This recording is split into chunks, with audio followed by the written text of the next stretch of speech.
जरांगे पाटील हे मुंबईमध्ये आलेले आहेत। आता त्यांच्या उपोषणाला सुरुवात झालेली आहे। सगळ्या संदर्भात आपल्याला चर्चा करावी लागेल। चर्चा करण्यासाठी आपल्यासोबत ज्येष्ठ पत्रकार जयंत माइनकर सर आहेत आणि सोबतच राजकीय विश्लेषक यशवंत झगडे सर सुद्धा आपल्यासोबत आहेत।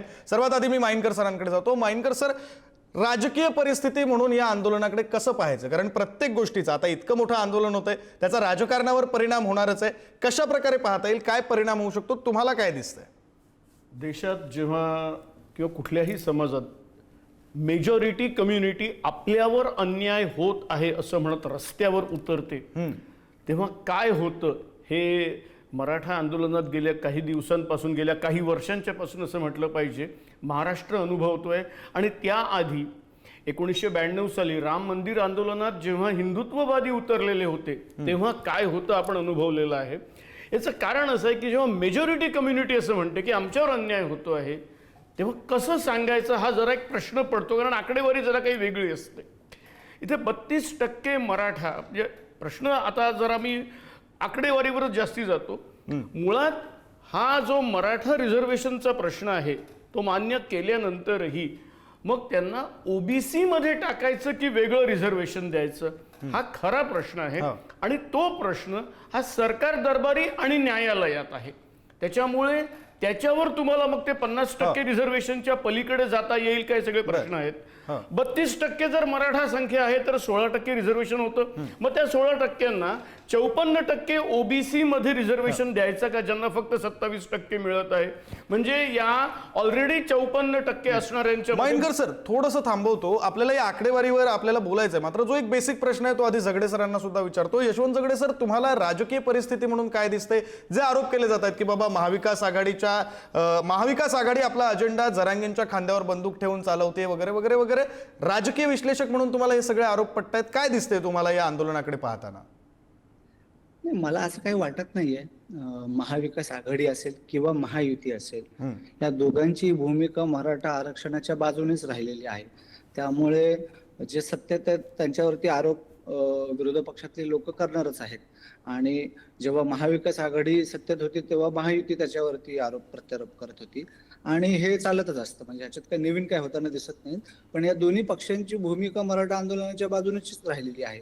यात ओबीसींचा बाजू उलट कुठलाही पक्ष घेताना दिसत नाही, हेच आपल्याला दिसून येत आहे।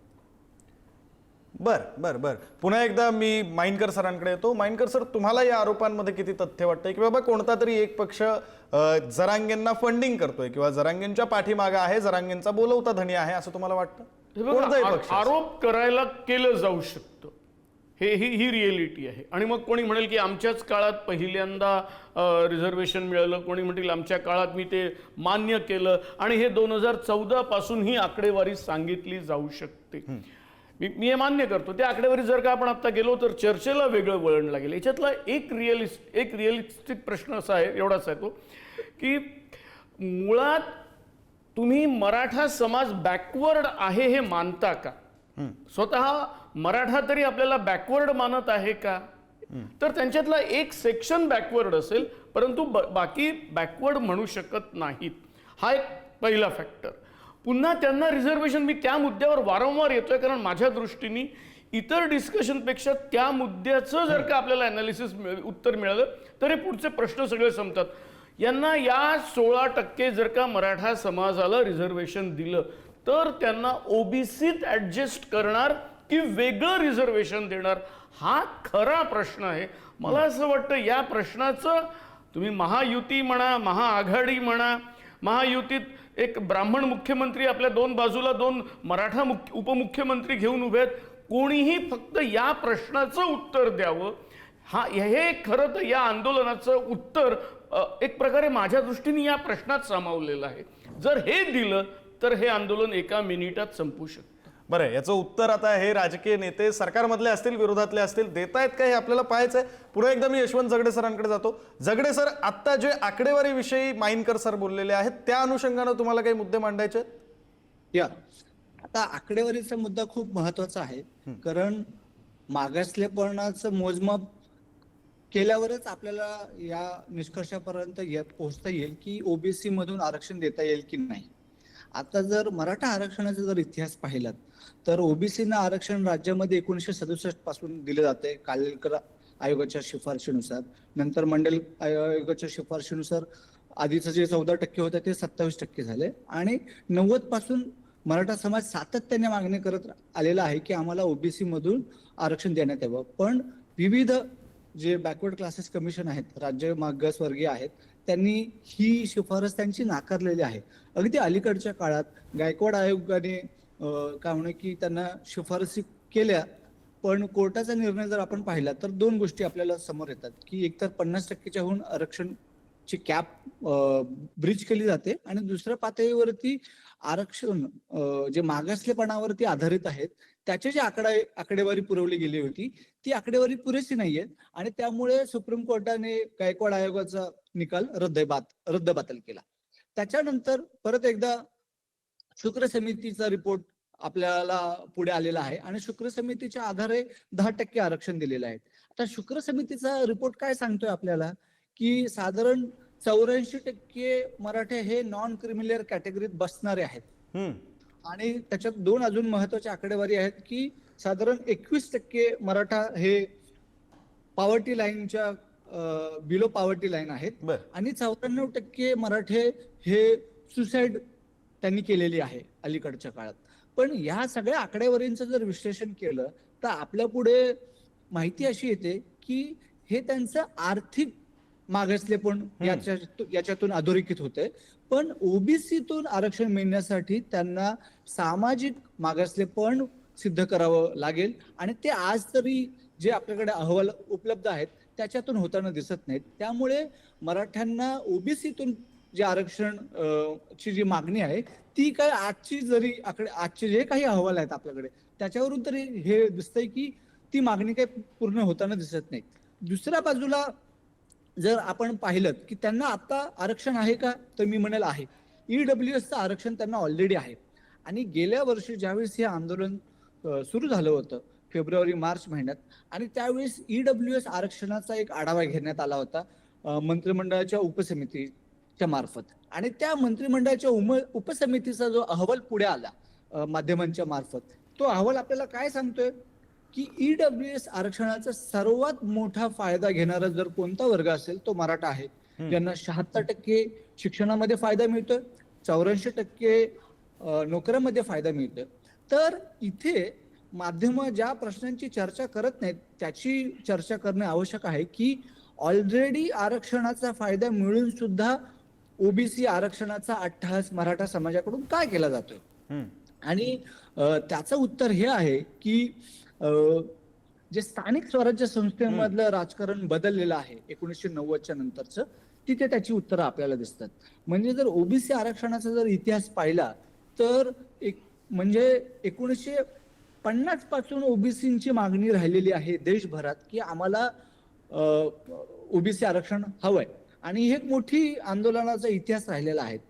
त्या तुलनेत मराठा आंदोलनाचं जर आपण बघितलं तर अलीकडच्या काळात म्हणजे 90च्या नंतर आणि ओबीसी आरक्षण लागू झाल्यानंतर स्थानिक स्वराज्य संस्थेत त्याचं इंट्रोडक्शन जेव्हा झालं 94च्या नंतर त्याच्यानंतर ही मागणी खूप मोठ्या प्रमाणावरती उफाळून पुढे आलेली आहेत. कारण मराठ्यांना स्थानिक पातळीवरती जे त्यांचं वर्चस्व होतं स्थानिक राजकारणावरती त्याला मोठा हादरा बसण्यात आलेला आहे आणि 1999 नंतर पर्टिक्युलरली अनेक केसेस आपल्याला दिसतात आणि ज्याच्याबद्दल अभ्यासकांनी लिहिलेलं पण आहे की मराठ्यांनी ओबीसी सर्टिफिकेट काढायला सुरुवात केली आणि त्याच्या अनेक केसेस कोर्टात आजही चालू आहेत. आणि यावरती पर्याय म्हणून तत्कालीन काँग्रेस राष्ट्रवादी सरकारने कुणबी मराठा नावाची एक नवीन कॅटेगरी शोधून काढली आणि त्याचा कुठलाही अँथ्रोपॉलॉजिकल अभ्यास न करता ही कॅटेगरी शोधून काढली. 2004ला ही कॅटेगरी ओबीसी कॅटेगरीत त्याचा समावेश केला गेला आणि आधी मराठ्यांनी जर मराठा आंदोलनाची जर टाइमलाईन पाहिली तर सुरुवातीच्या काळात मराठ्यांनी कायम स्वतंत्र आरक्षणाची मागणी केली. पण जेव्हा त्यांना कळलं की स्वतंत्र आरक्षण मिळत नाहीये मग त्यांनी आपली स्ट्रॅटेजी चेंज केली आणि ओबीसी अंतर्गतच आरक्षण मिळालं पाहिजे आणि मग जी आधी 2004ला राष्ट्रवादी काँग्रेस सरकारने कुणबी मराठा ही कॅटेगरी ऍड केली होती त्यालाच एक्सपांड करण्याचा प्रयत्न केला. मग गेल्या वर्षी आपल्याला दिसतंय की सुरुवातीला जरांगे पाटलांनी काय मागणी केली होती की निजाम काळात मराठवाड्यातील जे पुरावे आहेत कुणबीचे त्याला आम्हाला आरक्षण दिलं पाहिजे. नंतर त्यांनी तीच मागणी परत एक्सपांड केली आणि महाराष्ट्रभरच ज्यांच्याकडे कॉलोनियल काळातले पुरावे आहेत त्यांना ओबीसी आरक्षण दिलं पाहिजे अशी मागणी केली. आणि तिसऱ्या टप्प्यात सरसकट मराठ्यांना आरक्षण दिलं पाहिजे, मग तिथे पुरावे असतील किंवा नसतील. आणि मग यासाठी सगळे सोयरेचा मसुदा पुढे आणण्यात आला. आणि हा सगळे सोयरेचा मसुदा काय आहे? हा सगळे सोयरेचा मसुदा हा आतापर्यंत जातीचे दाखले देण्याची आपल्याकडे एक काय म्हणून नियमावली आहेत, एक कायदे आहेत की वडिलांच्या नातेवाईकांच्या मार्फतच जातीचा दाखला मिळतो असा कायदा आहे. आणि हा कायदा सर्वांना लागू होतो, SC ST OBC. पण या कायद्यामध्ये तोडमोड करून सगळे सोयरे म्हणजे लग्नाच्या संबंधातून जे नातेवाईक म्हणजे जे नातेवाईक तयार होतात त्या सर्वांना आरक्षण देण्यात येईल. म्हणजे मी मराठा आहे, माझी बायको जर कुणबी आहेत तर बायकोच्या सर्टिफिकेटवरून माझ्या कुटुंबातील सर्वांना कुणबी म्हणून हे दाखले मिळतील. आणि हे अशा प्रकारे कायद्याची मोडतोड करून हा मसुदा पुढे आणण्यात आलेला आहे. आणि या मसुद्याला जवळपास 6.5 लाख हरकती घेण्यात आलेल्या आहेत. हे आपल्याला एक लक्षात घेतलं पाहिजे की ह्या मसुद्याला मोठ्या प्रमाणात चॅलेंज केले गेलेलं आहे, कोर्टामध्ये पण चॅलेंज केले गेलेले आहे आणि या मसुद्यावरती हरकती पण घेतलेल्या आहेत. आता या मसुद्यांच्या हरकतीबद्दल चर्चा कोण करणार आहे? आज ना विरोधी पक्षातले लोक चर्चा करताना दिसत आहेत, ना सत्तेतले लोक चर्चा करताना दिसत आहेत. त्यामुळे तुम्ही जरी आडमुठेपणा करून किंवा संख्येचं प्राबल्य दाखवून एक काय म्हणू की प्रेशर क्रिएट जरी करण्याचा प्रयत्न केलात तरी ते नियमात बसलं पाहिजे ना. म्हणजे आपल्याकडे कायद्याचं राज्य आहे, आम्हाला वाटतंय म्हणून ते होईल असं नाही ना. आपल्याकडे संविधान आहे, त्याचं काय म्हणू कायदे आहेत, त्याची एक न्यायालयीन प्रक्रिया आहे. आणि तुम्ही आतापर्यंतचे सगळे अहवाल हेच दर्शवतात की तुम्ही आर्थिक दृष्ट्या मागासले पण तुमचं सिद्ध होतंय. आणि ही खरी गोष्ट आहे. म्हणजे 1990च्या नंतर ज्या प्रकारची आपली आर्थिक व्यवस्था बदललेली आहे, शेतीचं क्षेत्र मोठे काय म्हणून बदल घडलेले आहेत आणि आज शेती ही तोट्याची झालेली आहे. दुसऱ्या बाजूला रोजगारीचं प्रमाण वाढलेलं आहे आणि मराठा वर्गातला एक जो मोठा वर्ग आहे तो खरोखरच आज रोजगाराचे प्रश्न असतील, उत्पन्नाचे प्रश्न असतील, ह्या प्रश्नांशी झुंजतोय.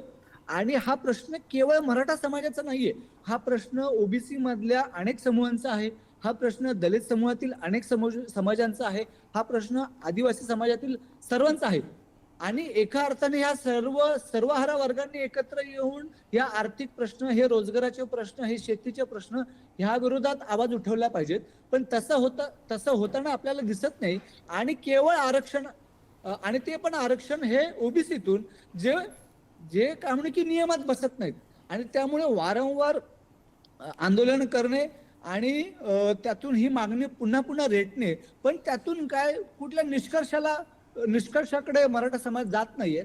आणि त्यामुळे काय म्हणू की आरक्षणाच्या म्हणजे आरक्षण एकतर ओबीसीतून मिळताना दिसत नाहीत. त्यामुळे आरक्षणाच्या पलीकडे जाऊन ह्या सगळ्या आर्थिक प्रश्नांना कसा भिडलं पाहिजे याच्याबद्दल मराठा समाजाने, मराठा समाजाच्या नेतृत्वाने आणि याबद्दल विचार केला गेला पाहिजे. आणि हे प्रश्न केवळ मराठा समाजाचे नाही आहेत, म्हणजे हे जे आर्थिक प्रश्न आहेत हे आजच्या सर्वच मागासलेल्या समाजातील पण लोकांचे प्रश्न आहेत. आणि या सर्वांनी मिळून एकत्रितरित्या यावरती काय म्हणू की तोडगा काढला पाहिजे.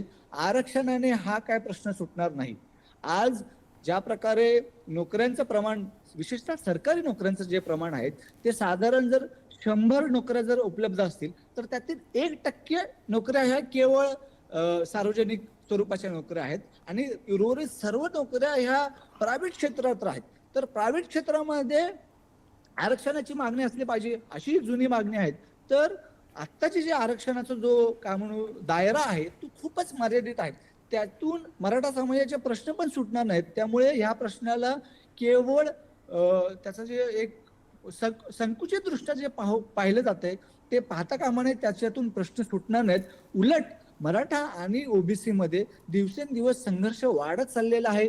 गेल्या वर्षी आपण पाहिलं की दंगली घडल्या, जाळपोळ झाले.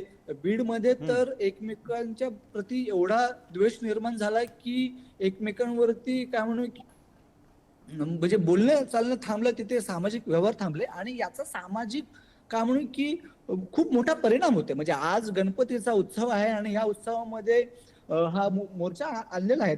तर यामुळे होतं काय की अदरवाईज ज्या लोकांची सिंपती असते या प्रश्नांना, त्यांचा रोष तुम्ही पत्करता. त्यामुळे मला असं वाटतं की ह्या प्रश्नांकडे एका मर्यादित दृष्टिकोनातून जे पाहिलं जातंय ते न पाहता त्याला एक व्यापक दृष्टिकोनातून पाहण्याची गरज आहे. आणि जरी आरक्षण मिळालं तरी त्यातून हे प्रश्न काय सुटणार नाहीत. एकतर मिळताना ते दिसत नाही मला, कारण हे वारंवार सुप्रीम कोर्टाने काय म्हणू की मागासवर्गीय आयोगाने हे रद्द करण्यात आलेलं आहे. आणि त्यामुळे हा प्रश्न काय म्हणू की कॉम्प्लेक्सिटी वाढते, याची गुंतागुंत वाढते आणि समाजामध्ये तणाव निर्माण होतो आहे. झगडे सर, एकंदरीत तुम्ही जी सगळी भूमिका मांडली ती सगळी भूमिका लक्षात आली. मला यातला एक मुद्दा घेऊन माइनकर सरांकडे जायचं आहे. माइनकर सर, एक मुद्दा जो मला तुमच्याकडे घेऊन यायचा आहे तो मुद्दा असा आहे की एक महत्त्वाचा मुद्दा त्यांनी मांडला, मराठा समाजाला ओबीसी प्रवर्गातून आरक्षण का हवंय, तर स्थानिक पातळीवर जी राजकीय पत मराठा समाजाची होती ती कमी होत चालली आहे, म्हणून ओबीसी मधून आरक्षण हवंय असं झगडे सरांनी म्हटलंय. तुम्ही या मताशी सहमत आहात? तुम्हाला काय दिसतंय? असं याच्याकरता वाटत नाही, कारण शेवटी 1932च्या जनगणनेनुसार म्हणजे सध्या आता राहुल गांधींनी जातीय जनगणनेची मागणी केली. आपण असं धरूया की 2031ची जी काही देशाची जनगणना असेल ती जात आधारित होईल. पण 1932च्या नुसार जे आपण प्रपोर्शनमध्ये जातोय ते 32% महाराष्ट्रात कुणबी मराठा. आता कुणबी की मराठा, कुणबी आणि मराठा वेगळे का, तर जे काही माझी जी काही माहिती आहे तर ते फारसं त्यात काही वेगळं नाही. त्याच्यामुळे ते एक सायझेबल स्ट्रेंथ आहे, 32% आहे आणि कुठल्याही मतदारसंघात ते सायझेबल आहेत. एक डिसिजिव्ह फॅक्टर आहे.